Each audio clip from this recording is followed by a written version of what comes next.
ये कहानी है कमांडर की जो हाला में सफर कर रहा था और सफर के दौरान उसे एक प्लेनेट पर जिंदगी के आसार नजर आते हैं। इसको काम मिलता है कि वो इस प्लेनेट पर जाए और इसको देखे कि वहाँ पर जिंदगी किस तरह की है। वो अपनी शिप को उस प्लेनेट पर उतारता है और उसको चेक करने के लिए आगे बढ़ता है, जहाँ उसके साथ उसकी मदद को दो साथी भी थी। यहाँ लाइटईयर अपनी एक साथी के साथ बात कर रहा था तो जमीन के नीचे से कुछ जरें उसकी दूसरी साथी पर हमला कर देती हैं। इन दोनों का ध्यान जैसे ही अपनी उस साथी की तरफ जाता है तो दूसरी तरफ से जरें इन दोनों पर भी हमला कर देती हैं। जिनको तो वो अपने हथियार से काट रहे थे, वो बहुत मुश्किलों से इनका सामना करते हैं तो तभी कुछ उड़ती हुई चीजें इन पर हमला कर देती हैं और वो भागते हैं और वो अपने आप को बचाने के लिए अपने आप को ऐसा बना लेते हैं कि किसी को भी नजर ना आए। शिप तक पहुंचने पर वो शिप का दरवाजा बंद ही करने लगे थे तो लाइटईयर को अपनी दूसरी साथी नजर आती है। वो इसे बचाने चला जाता है लेकिन उसका हथियार उसके हाथ से गिरने पर वो अपनी साथी को तो क्या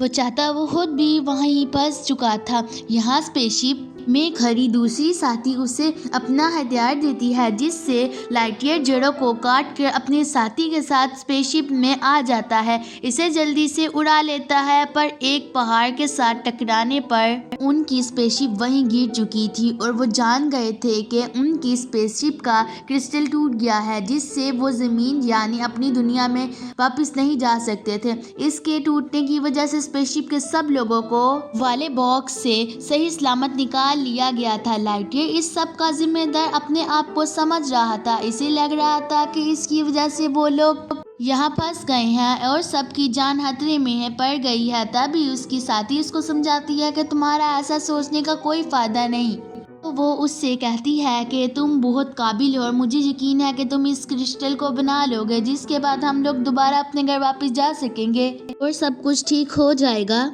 इनके पास जो कुछ भी था इसका और प्लेनेट की ताकतों का इस्तेमाल करते हुए वो आखिर 4 साल में इस क्रिस्टल को बनाने में कामयाब तो हो जाते हैं, पर अब बड़ा काम था क्रिस्टल को चेक करना। वो अपनी स्पेसशिप में इस क्रिस्टल को लगा कर चेक करना चाहता था, जिस काम के लिए उसे अपनी स्पेसशिप का एक चक्कर लगाना था और अपना ये सारा सफर सिर्फ 4 मिनट में तय करके इस प्लेनेट पर वापस भी आना था। अब वो स्पेसशिप को चलाते हुए स्पीड बढ़ाता है और ये काम इसके बनाने क्रिस्टल की वजह से होना था। वो क्रिस्टल स्पेसशिप को 100% के बजाय सिर्फ 70% एनर्जी दे पा रहा था। यही वजह थी कि उसका ये टेस्ट फेल हो गया था। वो जब इस प्लेनेट पर वापस आता है तो उसे पता चलता है कि उसने ये सफ़र 4 मिनट में नहीं बल्कि पूरे साल में तय किया था, क्योंकि इस प्लेनेट का टाइम स्पेस के मुकाबले जल्दी चलता था।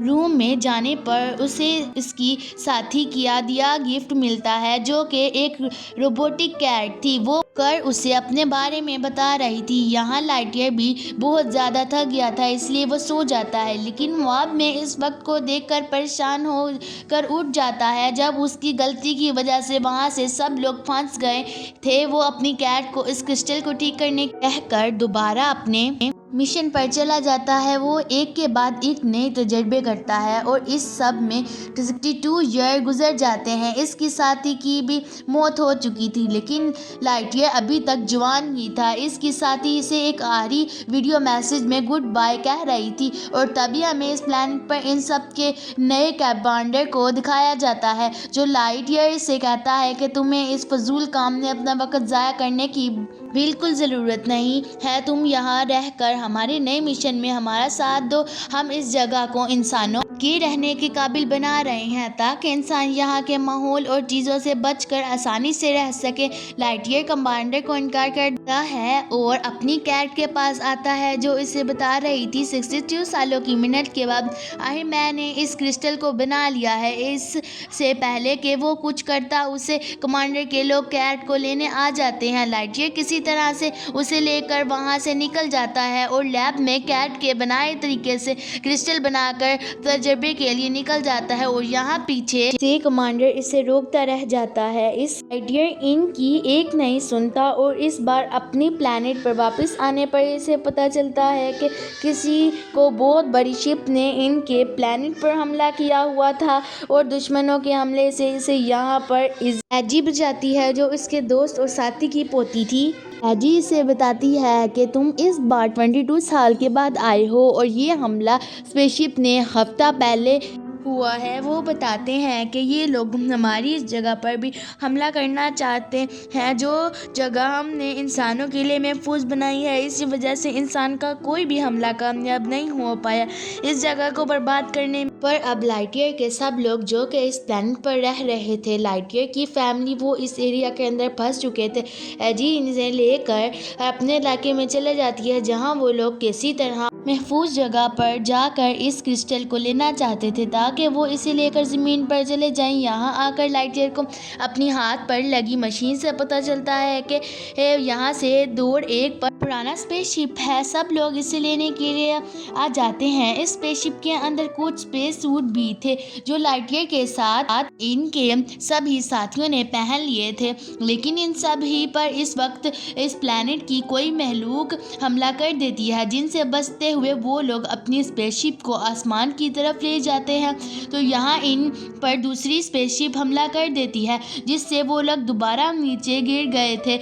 इनका क्रिस्टल भी गिर गया था जो अब इनके दुश्मनों के पास था, और यहाँ दुश्मनों की तरफ से लाइटईयर को भी पकड़ लिया जाता है। लाइटईयर के दुश्मन की जब शक्ल देखी जाती है तो वो भी असल में लाइटईयर ही था, जो कि इसके फ्यूचर से आया था। यानी वो एक बूढ़ा लाइटईयर था जो इस वक्त अपने हूद के सामने था। इसके साथ इसके साथी की दी हुई कैट भी थी। वो बूढ़ा लाइटईयर जवान लाइटईयर से कहता है कि मैं फ्यूचर से आया हूँ, और वो बूढ़ा लाइटईयर जवान लाइटईयर को अपनी कहानी सुनाता है तब कि जब वो अपने एक्सपेरिमेंट में कामयाब होकर आया था। इसका एक्सपेरिमेंट कामयाब हो गया था, इसका मतलब था कि वो आखिरकार अपने घर वापस जा सकते थे। लेकिन जैसे हमने पिछले सीन में देखा, यही लाइटईयर के पास में देखा कि इसका कमांडर इसे तजर्बा करने से रोक रहा था, इसीलिए इसके वापस आने पर कमांडर इसे गिरफ्तार करने वाला था। लेकिन लाइटईयर क्योंकि ऐसा नहीं चाहता, इसीलिए वो अपनी क्रिस्टल की पूरी ताकत का इस्तेमाल करते हुए अपने शिप के ज़रिए स्पेस में जाता है, और वो इसी वजह से फ्यूचर में पहुंच जाता है जहां पर हर चीज़ बहुत ज़्यादा एडवांस थी।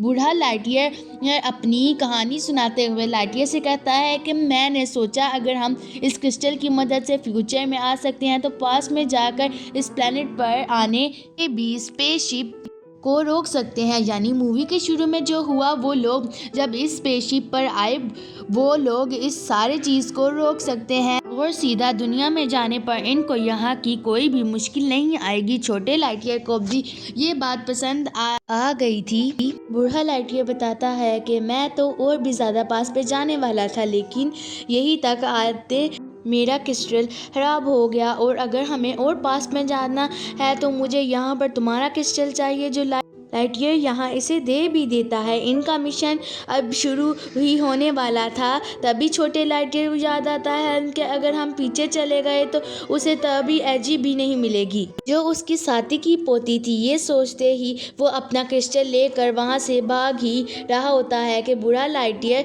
अपने रोबोट के ज़रिए उसे पकड़ने की कोशिश में था, लेकिन उस दौरान छोटा लाइटईयर उस बूढ़े लाइटईयर के स्पेसशिप को तबाह होने के लिए तैयार कर रहा था, और शिप अब कुछ ही देर में तबाह होने वाली थी। शिप को तबाह होने पर लगाकर वो अपने क्रिस्टल को लेकर वहाँ से निकल गया था, और यहाँ उसे बचाने के लिए एजी भी आ गई थी, लेकिन बूढ़ा लाइटईयर अभी भी उसे मार कर क्रिस्टल लेने के चक्कर में था। यहाँ एजी और छोटे लाइटईयर की तमाम टीम एक शिप में बैठ जाती है, क्योंकि लाइटईयर उस शिप तक नहीं पहुंच पाया था। वो अपने आप को बचाने के लिए एक प्लेन में बैठ गया था, जिस प्लेन को अब बूढ़े लाइटईयर ने पकड़ लिया था। उसके प्लेन से उसका क्रिस्टल भी ले लेता है। लाइटईयर अपने आप को बचाने के लिए उस प्लेन से निकल गया था, और अपने सूट के ज़रिए उड़ते हुए उसने बूढ़े लाइटईयर को मार दिया था। उस सारी जंग के अंदर उसका क्रिस्टल भी तबाह हो गया था। यहाँ पर सारे ही बड़ी मुश्किल से लाइटईयर के ज़रिए अपनी शिप को लैंड करवा चुके थे,